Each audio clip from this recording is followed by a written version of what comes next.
नमस्कार, करियर पर आधारित हमारे खास कार्यक्रम गाइड में स्वागत है आप सभी का। मैं हूं आपके साथ ज्योति सिंह। एक बेहतरीन यूनिवर्सिटी का उद्देश्य यही होता है कि वो युवाओं को नई दिशा और कार्य कुशलता के साथ आने वाले वक्त के लिए तैयार करे। खासतौर पर कॉलेजेस और यूनिवर्सिटीज को कोरोना के इस दौर पर कई मानकों पर मापा जा रहा है। ऐसे में यूनिवर्सिटीज की जो चुनौतियां हैं वो भी बढ़ गई हैं और उस लिहाज से वो अपनी तैयारी भी कर रहे हैं। कैसे अपने सिलेबस और कोर्सेज के साथ साथ वो स्टूडेंट्स के लिए सपोर्ट सिस्टम पर काम कर रहे हैं, इस पर आज हम आपको जानकारी देंगे। तो शुरू करते हैं मेरा खास कार्यक्रम गाइड।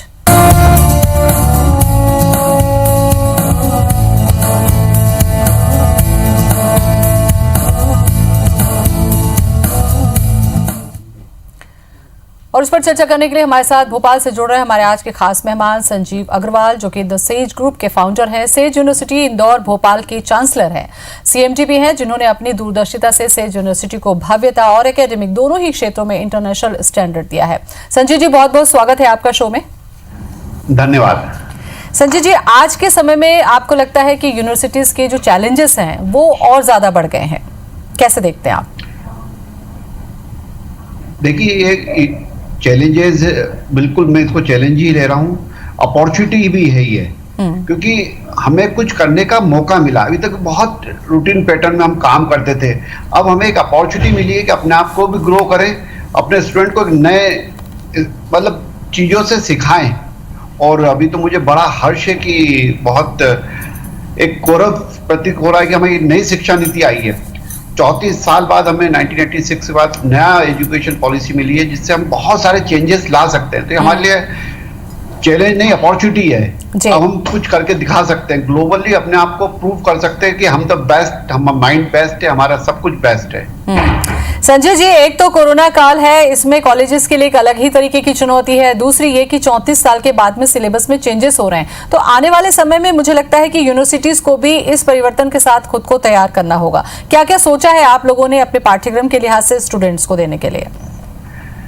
देखिए, एज ए सेज यूनिवर्सिटी में बताऊंगा, हमने तो पहले से ही इंडस्ट्री रिलेटेड कोर्सेज चलाना शुरू कर दिए थे। लास्ट 3 साल से हम बिल्कुल इंडस्ट्री रिलेटेड कोर्स चला रहे थे। इवन हमारे तो बहुत सारे इंडस्ट्री टाई अप हो गया है। उनके जो एक्सपर्ट्स हैं वो और हमारे जो एकेडमिशियंस हैं, दोनों मिलकर स्टूडेंट को ग्रूम करते हैं फ्रॉम फर्स्ट ईयर ऑनवर्ड्स। और उनको फर्स्ट डे ही उनको चैलेंज दे दिए जाते हैं कि आप ये 4 साल बाद आपको ये प्लेसमेंट मिलेगा, 12 लाख रुपए साल की आपकी नौकरी शुरू हो जाएगी। हम तो पहले से बहुत सारी चीजें अडॉप्ट कर चुके थे, परंतु अब तो सर्टिफिकेशन मिल गया है नई पॉलिसी में कि आपको इंटर्नशिप पे बहुत प्रेशर डालना है और मल्टी कोर्सेज आपको वर्क करना पड़ेगा। जैसे आपको बताऊं, मैंने एक बिटिया से मेरी बात हुई थी, एक प्रोग्राम में गया था कन्वोकेशन, तो उससे पूछा कि क्या करोगे, तो बोले सर मैं बायोकेमिकल फिजिक्स पढ़ना चाहूंगी रिसर्च में। बोला ये तो कोई कॉम्बिनेशन नहीं हुआ। बोले नहीं सर, मैं क्या है, जो बहरे बच्चे होते हैं उन पर रिसर्च करना चाहती हूँ, तो उसमें बायोलॉजी भी इन्वॉल्व होगी रिसर्च में। केमिकल क्या निकलता है, तो केमिकल इंडस्ट्री, केमिकल इन्वॉल्व होगी, पूरी इंजीनियरिंग, और फिजिक्स तो रही।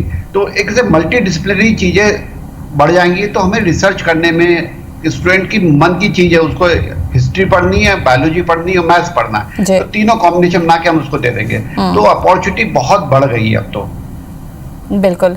संजय जी, आने वाले समय में जैसा कि मैंने कहा कि ये जो शिक्षा नीति बदली है, इसके बाद सीधा सा मतलब है कि रोजगारोन्मुखी जो पाठ्यक्रम है, यानी कि पढ़ने के साथ साथ बच्चा जो है वो स्किल्ड हो जाए और इंटर्नशिप में बहुत ज्यादा ट्रेंड हो जाए। आपको लगता है कि सेज यूनिवर्सिटी में किस तरीके के पाठ्यक्रम्स हैं और क्या क्या फैसिलिटीज हैं, इस लिहाज से भी आप जानकारी दें।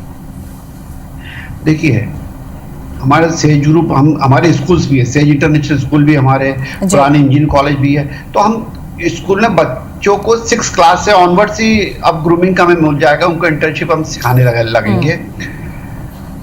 एक बहुत अच्छी पॉलिसी में भी एक बदलाव लाया है कि मदर टंग पे बहुत ध्यान दिया गया है, क्योंकि अगर हम अपनी मदर टंग में सोचते तो हम ज्यादा सोच पाते। मैं आपको अपना एक एग्जांपल दूंगा। मैं एक बार हमारे एनुअल फंक्शन में प्रोग्राम में बात कर रहा था, इंग्लिश में बोल रहा था। मेरी इंग्लिश में, मेरा हमेशा बचपन से मेरे हिंदी मीडियम स्टूडेंट रहा हूँ मैं, इंजीनियरिंग भी मैंने इंग्लिश में जरूर करी, परंतु हिंदी मीडियम स्टूडेंट रहा हूँ मैं। तो मैं पीछे हमारे सीएम सर बैठे थे, सीएम बोलते हैं कि संजीव स्पीक इन हिंदी, इधर ओन लैंग्वेज। तो मैंने जब हिंदी में बोला तो एक अलग ही फ्लो निकल गया। तो जब जिस भाषा हम सोचते हैं उसी में हम बोलेंगे तो एक अलग चीज होने लगेगी। तो नई पॉलिसीज में बहुत अच्छे रिफॉर्म्स आए हैं। मैं ग्रेटफुल हूँ हमारे एचआरडी का, मोदी जी का, कि उन्होंने अच्छे लाए हैं। तो ये हमारे साथ में हम मोरल एजुकेशन और प्रोफेशनल एजुकेशन दोनों को मिक्सअप कर दिया है। हम ऑलरेडी सेज यूनिवर्सिटी में तो हम मोरल वैल्यूज पर बहुत ध्यान देते हैं। हम एक्स्ट्रा करिकुलर एक्टिविटीज कंटिन्यूएशन में कराते हैं। अभी आप कोरोना काल में भी हमने हमारे यहाँ सेज टॉक करके चालू कर, जैसे टेड टॉक होता है, हमने सेज टॉक करा, करीब 1000 सेज टॉक करा चुके हैं हम कोरोना काल में, लॉकडाउन में, ताकि हमने हर स्टूडेंट को मूवमेंट पे रखा है। हमने बोला तुम घर पे नहीं बैठोगे, मतलब घर पे बैठ के मतलब खाली नहीं बैठना है आपको। तरह तरह के उसके कंप्यूटर के कोर्सेज करा दिए, उसको उसके पर्सनल डेवलपमेंट के कोर्सेज करा दिए, उसको सॉफ्ट स्किल की क्लासेस लगवा दी, उसकी अदर लैंग्वेज की क्लासेस लगवा दी, और हमने उसके साथ साथ उसके परिवार को भी एंगेज करा।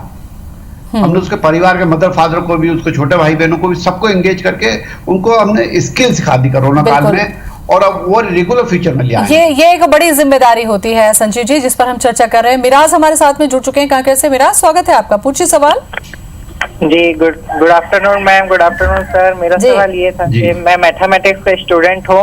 हाँ, मेरे को बहुत सारे क्वेश्चन थे मन पे कि इंजीनियरिंग के लिए जाया जाए या फिर और किसी कोर्स के लिए जाया जाए, या फिर और भी ड्रीम्स थे बहुत सारे। तो 12th के बाद कौन सा ऐसा कोर्स है जिसको करा जाए तो ड्रीम लाइफ अपनी अचीव कर सकते हैं? आपने मैथ्स से लेकर 12th किया है? जी, मैथ्स नहीं, 12th अभी कंप्लीट नहीं हुआ, अभी मैं 12th में हूँ। अभी नेक्स्ट ईयर मेरा 12th कंप्लीट हो जाएगा। ठीक है, बहुत सही समय है ये। संजीव जी, ऐसे समय में भी बच्चे मैथ्स लेकर पढ़ रहे हैं, लेकिन कई बार ये होता है कि वो इंजीनियरिंग में नहीं जाना चाहते, तो उसके बाद उन्हें यही नहीं पता होता है कि फिर विकल्प क्या है, कहाँ वो करियर ऑप्शन ढूंढ सकते हैं। ऐसे में लगता है कि आपको गाइड करना चाहिए बच्चों को। बिल्कुल मिराज बेटा, आपने बहुत अच्छा से आप अपने अंदर क्यूरियोसिटी डेवलप करो। सबसे पहले आपको अपना चेक कराना पड़ेगा, आपको किस चीज में मजे आते हैं पढ़ने में। जैसे आप मैथ्स पढ़ रहे हो, फिजिक्स पढ़ रहे हो, केमिस्ट्री पढ़ रहे हो, तो उसका कौन सा सब्जेक्ट में आपको सबसे ज्यादा मार्क्स आते हैं और आपको पढ़ने में मजा आता है। जैसे बोलते हैं ना, मैथ्स का पेपर हुआ तो मजा आ जाते हैं पढ़ने में। जैसे मैं पर्सनल, मुझे मैथ्स बहुत अच्छा लगता था, तो मुझे मैथ्स का पेपर आता था तो मुझे लगता है लॉटरी लग गई, अब तो बढ़िया मजे आएंगे, अपन तो 100 में 100 लाएंगे। तो आपको बेटा एक अपने आप का टेस्ट करो। आप एक आजकल बहुत सारे जो कंसल्टेंट हैं तो का टेस्ट करते हैं। जैसे अगर आप एमपी में हुए तो आप हमारी यूनिवर्सिटी में आ जाओगे, हमारे काउंसलर आपका टेस्ट करेंगे। 1 घंटे का टेस्ट होता है, वो टेस्ट लिया जाता है, उसमें आपकी अंदर क्या है वो समझ आता है। तो आप ये नए करिकुलम में आप मैथ्स का आपको अच्छा लगता है, आपको हो सकता है बायोलॉजी आपने पढ़ी नहीं, परंतु बायोलॉजी में बायो इन्फॉर्मेटिक साइंस अच्छी लगती है, तो आप वो ले लो मैथ्स के साथ बायोलॉजी। आपको हिस्ट्री से लव है तो आप हिस्ट्री ले लो। तो ऐसे 3 कॉम्बिनेशन का सब्जेक्ट लेके भी आप अपना ग्रेजुएशन कर सकते हैं, आगे की पढ़ाई पर जा सकते हैं। आपको अपनी चॉइस को डेवलप करना पड़ेगा। तो 3 इडियट पिक्चर आपने तो देखी होगी कि अब वो समय चले गया कि बच्चा पैदा हुआ तो बोले, बाप ने बोला कि उंगली पकड़ के मेरा बच्चा इंजीनियर बनेगा। अब नहीं ऐसा। अब तो आपके अंदर क्या झील है, वो अपनी झील को पहचानोगे, और ऑप्शंस हजारों हैं, बस राइट डायरेक्शन में चलना पड़ेगा आपको। बिल्कुल संजय जी, ये बहुत महत्वपूर्ण होता है, क्योंकि पिछले समय में जैसा आपने कहा कि एक समय था कि या तो हम दोस्तों के कहने पर सब्जेक्ट ले लिया करते थे, या माता पिता ने कहा कि आपको ये पढ़ना है तो आप ये पढ़ लीजिए। आजकल के बच्चों का कॉन्सेप्ट भी थोड़ा सा क्लियर हुआ है, 12th आते आते तक वो समझ उनके अंदर डेवलप हो रही है, और ये अच्छी बात है। दोबारा जो महत्वपूर्ण चीज यहाँ पर मुझे लगता है चर्चा करनी चाहिए, वो ये कि यूनिवर्सिटी का जब सिलेक्शन करते हैं हम, वहां पर हमसे कई बार चूक हो जाती है। तो आप ये बताइए कि किन बातों को ध्यान में रखकर यूनिवर्सिटीज या कॉलेजेस का सिलेक्शन करना चाहिए? बहुत अच्छी बात बोली आपने भी। ये बहुत कंफ्यूजन है आज के टाइम पे, भ्रमित करने वाले स्टूडेंट्स बहुत हो गए हैं। मतलब मैं तो उनको बोलता हूँ दलाल लोग हो गए हैं। वो स्टूडेंट को बगला देते हैं कि बेटा यहाँ पर ऐसा ले ले, यहाँ ले ले। स्टूडेंट को सबसे पहले उसकी वेबसाइट्स पे जाके पूरी चीज देखे कि उनके रियल एमयूज किससे टाई अप से, वहाँ के पास स्टूडेंट का क्या एक्सपीरियंस रहा है, वहाँ प्लेसमेंट की कौन कौन सी कंपनियां आती हैं, और वहां पर इंटरडिसिप्लिनरी स्किल सिखाते कि नहीं सिखाते। आज की कोई भी इसी यूनिवर्सिटी में इंटरडिसिप्लिनरी, ये तो आप उनकी डिजिटल जाके देख सकते हैं। और फिर विजिट जरूर करें, जिस भी यूनिवर्सिटी में आपको एडमिशन लेना उस यूनिवर्सिटी की विजिट करें। वहाँ की आत्मा कैसी है ये पता लगता है कि जब आप वहाँ की कुछ फैकल्टी से, कुछ लोगों से मिलते हैं तो समझ आता है कि यहाँ पर जो काम कर रहा है वो स्टूडेंट के लिए काम कर रहा है कि सिर्फ जो जैसे होती है नौकरी कर रहा है बस। तो वो आपको फील आने लगेगा। वहाँ की बड़ी बड़ी लेबोरेटरीज में देखे, हमारे जो में हम रिसर्च करना चाह रहे हैं तो उस लेवल के इक्विपमेंट्स भी है कि नहीं उस यूनिवर्सिटी में, उस लेवल का इंफ्रास्ट्रक्चर। तो ये बहुत अच्छे से शांत मन से लें, किसी के बहकावे में ना आए। आजकल बहुत बहुत लोग बहकाने के काम करते हैं, तो बहकावे में ना आए। सभी स्टूडेंट्स मेरी रिक्वेस्ट है, कानों सुनी बातों पे विश्वास ना करें, आंखों देखी बातों पे विश्वास करें प्लीज। बिल्कुल, अब ये व्यक्तिगत अनुभव लेना बहुत जरूरी होता है, खासकर के ऐसे मौकों पर जब आपका सिलेक्शन आपका करियर डिसाइड कर रहा है। श्रीजल हमारे साथ में जुड़ चुके हैं। श्रीजल, स्वागत है आपका, पूछिए सवाल। हाँ जी, मैं 9th क्लास में पढ़ती हूँ। हाँ? और मुझे 10th क्लास में अच्छे परसेंट स्कोर करना है, तो मैं ये पूछना चाहती हूँ। हाँ जी, मैं ये पूछना, मैं 9th क्लास में पढ़ती हूँ। पूछिए, आप अपना सवाल खुद सुन रही हैं। हाँ, तो 9th के बेस में कितने घंटे पढ़ने चाहिए? चलिए, मुझे लगता है ये बहुत ही व्यक्तिगत होता है, फिर भी मैं संजय जी आपसे चाहूंगी कि आप गाइड कर दें। हाँ बेटा, क्या है, देखो पढ़ना तो आपको बहुत चाहिए, डेडिकेशन बहुत चाहिए, पर उससे पहले थोड़ा सा अपने आप को चेक करो। तुम कितने बजे उठते हो, तुम्हारी दिनचर्या क्या है। सबसे पहले आप 9th के स्टूडेंट, अभी स्टार्ट हो रही है आपकी पढ़ाई का करियर, शुरू हो रहा है 9th का, तो आप बेटा अपने आप को थोड़ा सा तैयार करो, अपने आप पे विश्वास रखो कि तुम बहुत अच्छे हो, बेस्ट तुम कर सकते हो। तुम्हें सब लोग चाहते हैं, मदद करते हैं आगे बढ़ाने में, ये विश्वास करो जी। और सुबह जल्दी उठने की कोशिश करो।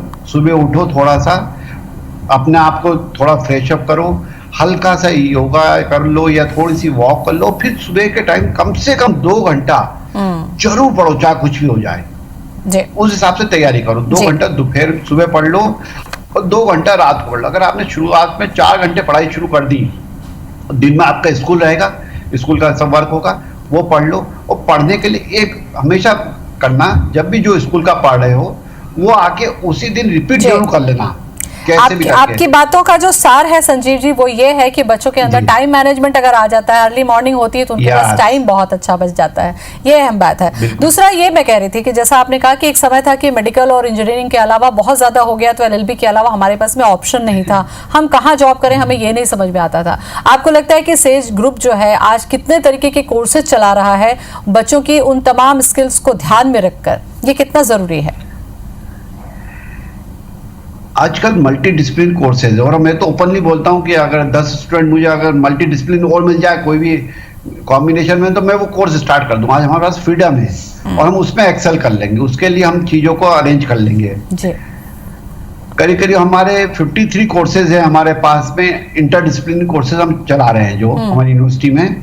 तो ऑप्शन तो बहुत है, एक्सेप्ट मेडिकल मेरे यहाँ पर एग्रीकल्चर साइंसेज है, फार्मेसी है, मैनेजमेंट में बहुत तरह के मैनेजमेंट स्किल सिखा रहे हैं। मतलब ग्रेजुएशन मैनेजमेंट में कि अगर आपको शेयर मार्केट से जोड़ना है तो हम उसके कोर्सेज अलग से करा रहे हैं। आपको कुछ फाइनेंस पे वर्क करना है तो उसके कोर्सेज, तो डिफरेंट तरह के मल्टी डिसिप्लिन कोर्सेज कराने से आपकी मल्टी पर्सनैलिटी डेवलप हो जाती है, जिससे आप कहीं भी जाके आप फेस कर सकते हो। मैं तो हमेशा कहता हूँ कि पढ़ाई से सिर्फ आपका IQ डेवलप होता है और एक मैच्योरिटी आती है। पढ़ाई बहुत ज्यादा हमारे डायरेक्ट वर्क में काम नहीं आती है। डायरेक्ट वर्क में आपके जो इंटर्नशिप है, जो एडवांस आपने स्टडी करी, वो ही काम आती है। शुरू वाले तो आज जैसे ये जिस भी सब्जेक्ट में आपको जाना है या जिस फील्ड में जाना है, उसके लिए अगर प्रैक्टिकल या इस तरीके की इंटर्नशिप की बात होती है तो मुझे लगता है संजय जी वो बच्चा कॉन्फिडेंट भी हो जाता है और स्किल्ड भी हो जाता है। राजकुमार जुड़ चुके हैं हमारे साथ में। राजकुमार, स्वागत है, पूछिए सवाल। राजकुमार, अगर आप मुझे सुन रहे हैं तो टीवी का आवाज कम कर दें और सवाल फटाफट पूछें। बोलें।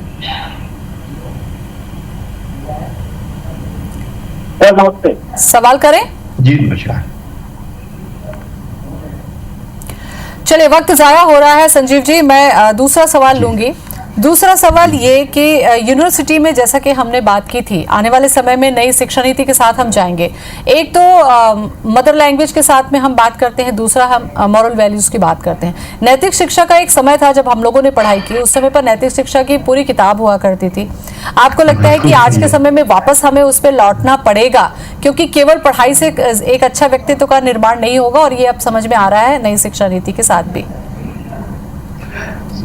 हम लौटेंगे तभी हम सक्सेसफुल हो सकते हैं। हमें अगर हमने देश को सोने की चिड़िया जो एक पहले कहते थे फिर से बनानी है, तो मोरल वैल्यूज पे बहुत काम करना पड़ेगा। हम जो पढ़ते थे, जैसे आप और हम जब पढ़ते थे तब तो होती थी, तब भी हमारे टाइम भी स्कूल कॉलेज में नहीं पढ़ाते थे, वो 6ठी क्लास में होती थी एक बुक, उसके बाद खत्म हो जाती। परंतु अब तो फिर से जो नई नीति में है, मोरल वैल्यूज पे बहुत बहुत काम करा रहे हैं with the professional education. Skill भी सिखाना है और मोरल भी सिखाना है, हमें रटाना नहीं है। मेरा एक दोस्त है, उसकी बिटिया मेडिकल कर रही है ऑस्ट्रेलिया से, सीनियर लेवल पे है। वो बता रहे, बोले बॉस वहां पर उनको दवाइयों का नाम या वेंस के नाम याद ही नहीं कराते। बोले ये तो सब गूगल पे है, ये नाम है क्या, फंक्शंस है आपके 50 तरह के डिफरेंट फंक्शंस है, वो समझाते हैं जी। हमें रट्टू तोता बनाना था, हमारे देश की पहले एजुकेशन में बहुत बड़ी कमी थी कि हमें रट्टू तोता बनाते थे, याद करा देते थे, फॉर्मूले याद कर लो, फंक्शंस याद कर लो, अभी उसका क्या करना, वो तो सब लिखा हुआ है। हमें समझना है कि ये फंक्शन कैसे करता है जी। इस फॉर्मूले का यूज क्या है। अगर हमें वो स्किल आ गई तो हम कहीं भी सर्वाइव कर देंगे। उसको फिट कहाँ करना है वो आना चाहिए हमें। उसके अब वापस लौटना पड़ेगा संजीव जी, अब सारी यूनिवर्सिटीज को जिनको आगे चलकर बहुत अच्छा सेटअप रखना है उनको इस तरफ काम करना ही पड़ेगा। सेज ग्रुप जो काम कर रहा है उसमें स्पोर्ट्स को लेकर या फैसिलिटीज को लेकर मुझे लगता है वक्त कम है, आप जानकारी जरूर दे दें। हाँ, स्पोर्ट्स तो सबसे, आपकी पर्सनैलिटी डेवलप तब होती है जब आपके अंदर की स्किल आ जाती है। स्पोर्ट्स से जो भी एक्स्ट्रा करिकुलर है उसको आपको डेवलप करना पड़ेगा। जैसे हमने हमारे भोपाल की जो सेज यूनिवर्सिटी बनाई है उसमें क्रिकेट का फुल स्टेडियम बनाया हमने। अच्छा। ताकि मेरी इच्छा है कि यहाँ पर स्टेट लेवल के मैचेस यहाँ पर हो सके।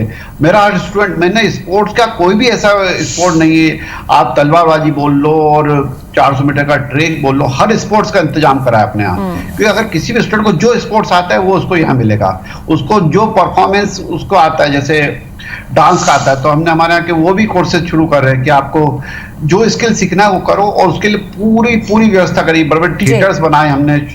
तो बिल्कुल साउंड प्रूफ, बहुत सही बात आपने कही, क्योंकि अगर सर्वांगीण विकास करना है संजीव जी तो एकेडमी के साथ साथ तो एक्स्ट्रा करिकुलम है उस पर भी आपको स्कूल कॉलेज से ही तैयार होकर निकलना पड़ेगा, क्योंकि वक्त बहुत कीमती है और इस वक्त के साथ ही आपको तैयार होना है। बहुत कीमती वक्त आपने भी दिया, बहुत बहुत शुक्रिया आपका संजीव जी तमाम जानकारी के लिए। धन्यवाद धन्यवाद। तो गाइड में आज हमने चर्चा की कि 10th और 12th जो होता है किसी भी बच्चे के लिए बहुत ही महत्वपूर्ण एक पड़ाव होता है। इस समय आप अपने पाठ्यक्रम का, अपने यूनिवर्सिटीज का, अपने कॉलेजेस का बहुत ध्यान रखकर चयन करें, क्योंकि यही आपके करियर का निर्माण करते हैं। फिलहाल इतना ही, नमस्कार।